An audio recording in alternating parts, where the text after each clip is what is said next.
Is President Trump a Russian asset? What is your take on this?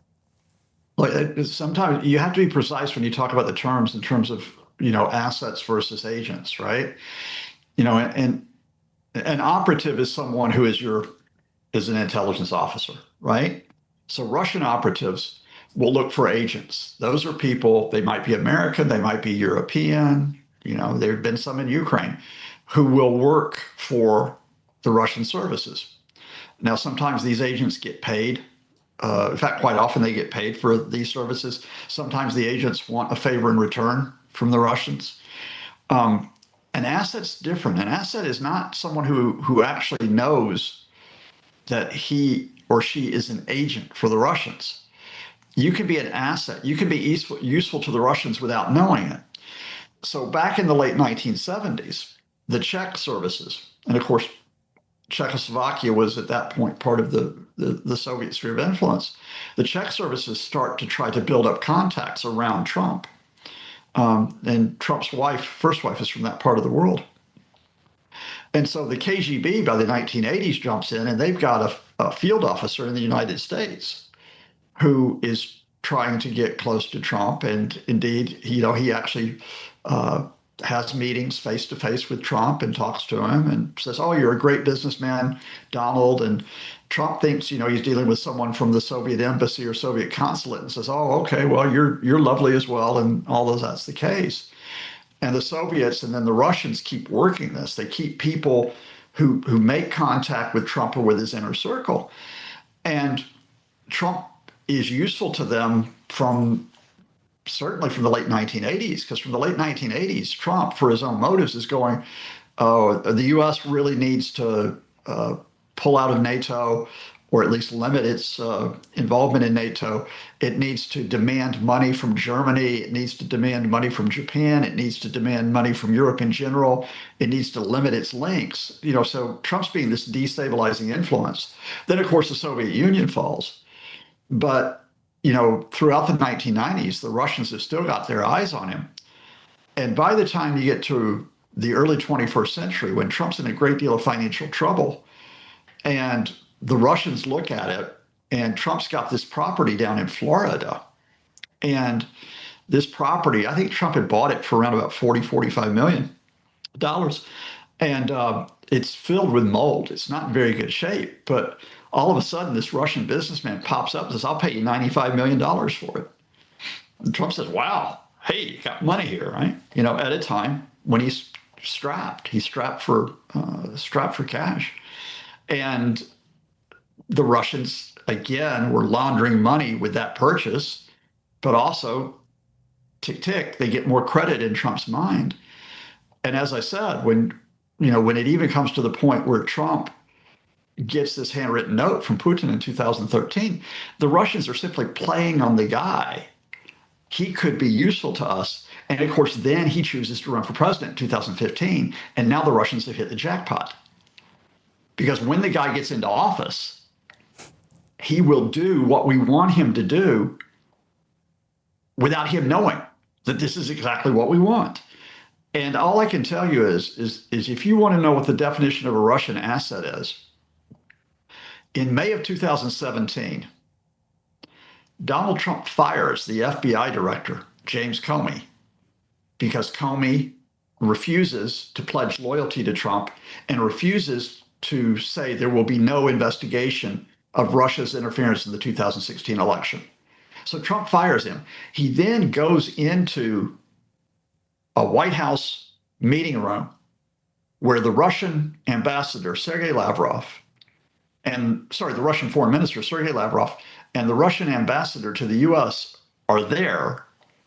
And Trump says, "Hey, I just fired that nutcase, James Comey, just fired that nutcase," right? So he's bragging about firing a U.S. official, the head of the FBI, to the Russians. He then, in the course of that meeting with the Russians, gives them vital intelligence about U.S. operations in Syria. After that, when he is at his first summit with Vladimir Putin in Helsinki in 2018, so this is the first one-on-one summit, he stands up And when asked to choose between the US intelligence services and Vladimir Putin, he chooses Putin. That's the definition of an asset. The Russians did not need to pay Donald Trump any money. They did not, at least directly. They did not need to directly say to him, will you work for us? They manipulated him, and they still try to manipulate him. From your perspective, could something change in the nearest future in case of collapse of this US-led negotiations to end the war in Ukraine, which have apparently stalled? Yeah, I mean, the question here is that we just don't know what could happen here.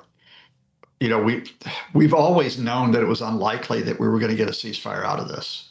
I think despite what President Zelensky and President Zelensky's staff, you know, Mr. Budnov, the foreign minister, Mr. Spia, you know, the defense minister, Mr. Fedorov, despite what they say, I think, you know, about, oh, we're glad the Americans are doing this, we hope we make progress. I think they know they aren't going to get a ceasefire. You know, why you go through these political talks with the Russians is you try to get the political and diplomatic advantage in what will be an ongoing invasion. And that is, you try to maintain European support because you show the Europeans, look, you know, we're going to work with you on this. You show to those people in the Trump administration who actually believe in European security, yes, it's worth defending Ukraine. And you show the world that, you know, we're still defending against an aggressor here, and it's that aggressor that refuses to stop, you know, and this is the part of politics of war that takes place. Because, and again, I think you and I have discussed this before, Daniel, you just simply have to outlast the Russians here. You know, I still think that, you know, the ceasefire doesn't come about because of a military breakthrough. The ceasefire doesn't come about because of sudden, you know, big negotiated settlement. The ceasefire comes about because the Russians just exhaust themselves. They just economically, they just can't keep grinding it out. And at that point, they finally accept, you know, look, they can occupy the areas of Russia that they hold, occupy the areas of Ukraine that they hold, but they don't get any more territory, you know. And at that point, they accept that Ukraine's going to get some security guarantees, hopefully some lasting security guarantees. The Russians had to accept Sweden and Finland becoming part of NATO. They've had to accept that Central and Eastern Europe are much firmer in terms of their security position, whether it's the Baltic states, whether it's Poland. Russia's had to accept that economically it's not in the greatest of positions, to say the least. When do they finally accept? When does the Kremlin finally accept that you're not going to conquer Ukraine? You know, they're not there yet. You just have to hope that 6 months from now they might be. Let's also cover the Middle East. How close are we to any possible endgame in the Middle East, in this war, US-Israeli war against Iran? Yeah, I've got a lot of I don't knows for you. I know an analyst isn't supposed to say I don't know, but, you know, we're 10 days into this and the attacks are expanding. They're expanding because the US and Israel could not succeed with their plan A. Plan A was collapse the regime, whether it was regime change, the Israeli goal, whether it was regime surrender, the American goal. You collapse the regime because you kill the supreme leader, you kill their top officials. But the regime didn't give up, and instead it launched these retaliations that expanded the war across the Middle East.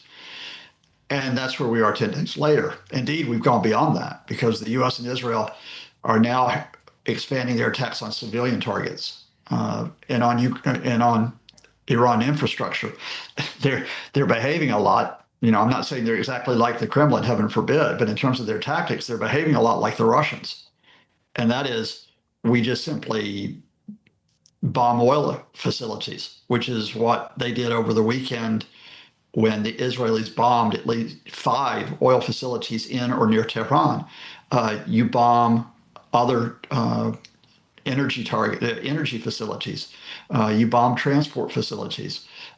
You just try to completely break the country and its ability to operate. Again, that still hasn't made the regime surrender. I don't think it will. And if anything, I think it means that even more Iranians as much as they might despise the regime or thinking, well, we can't support what the US and Israel are doing because they're destroying our country. So if we don't know how long it's going to last, where do we think it could wind up? I think and I think I mentioned this to you and Sophia last week. I think the only countries that have leverage that could try to stop this right now are the Gulf states. And Qatar is trying to do this. The Emir of Qatar spoke with Donald Trump by phone over the weekend, but it still doesn't appear that Qatar has been able to budge the Americans. It doesn't appear the Saudis have been able to budge the Americans. So that means this continues until I think the Trump breaking point will be the effect of the surge in energy prices. As I speak to you, the global oil price this morning had gone up as high as $118 per barrel. That was from a position of the low 60s on February 28th. So it had gone up by about 80 to 90% within 10 days. Now it's back down to around 108, 109 because there might be some release of oil from strategic reserves, but that's still an increase of around 70%. And that's having an effect, therefore, on gasoline prices across the world, but including in the United States. And Americans are always concerned about gasoline prices. And the Trump camp had been saying, look, we reduced gasoline prices last year. Well, they can't say that anymore. And now, in fact, gas prices are going to go beyond where they were during the Biden years. Electricity prices are going to go up. Food prices are going to go up because you have to transport food, and the cost of transport goes up. Manufacturing costs go up. You're going to have a spike of inflation, and you're going to see a slowdown in the American economy on top of the problems that the American economy already had. So unless the regime surrenders in the next few days, next few weeks, the Trump folks are going to be losing domestic support. And when they lose domestic support, that's when their vital interests are at stake, because it means they don't get Republicans reelected in November. It means their own future in terms of leadership is curbed. But not there yet. I mean, Trump's still tweeting unconditional surrender. He's still saying like he should have a choice in Iran's next supreme leader, something that the Iranians defied because the new supreme leader was in fact chosen yesterday. He's the son of the old supreme leader, Mujtaba Khamenei. So what I would tell you as a clue, Daniel, is that yesterday, Trump officials were at great pains to say, oh, this is only going to last weeks. It won't last months. Everything will be fine. This rise in gas prices is short term. And Donald Trump said overnight, tweeted overnight in all caps, short-term prices will go up, but it's worth it to get rid of this evil regime. Anybody who doesn't support this is a fool. When he has to tweet that, he's worried. So let's come back, and maybe by the time we talk next Monday, maybe there'll be a glimmer that the Gulf states can go to the Trump folks and say, look, this isn't helping your economy. This isn't helping our economies. This isn't helping the world's economy. You need to ceasefire, and you need to get the Israelis to stop attacks as well. As they have been mentioning, it's a short loss for a long-term gain, right? Well, yeah, but where's your long-term game, Daniel? I mean, look, this is what the Kremlin said. This is what the Kremlin has said for 4 years, right? Oh, it's a short-term loss, 1.4 million casualties. It's a short-term loss, but it's a long-term gain for Greater Russia. Well, good luck with that, Vlad. Where's your Greater Russia right now? Well, in this case, it's like, okay, short-term loss for long-term gain. Even if the regime surrenders, or actually, even if the regime collapses, where are you then? Where are you? Okay, they're out of power, but Iran has been literally destroyed in terms of its infrastructure. It means all its services are shattered. You don't have an organized opposition that they can just step in and take power. So you're going to get fragmentations. You're going to have different groups fighting each other. Iran is fairly unified in terms of religion. It's 95% Shia, but you have Kurds, you have Azeris, you have Arabs, You have Baluchs in the southeast of the country. They all have different goals.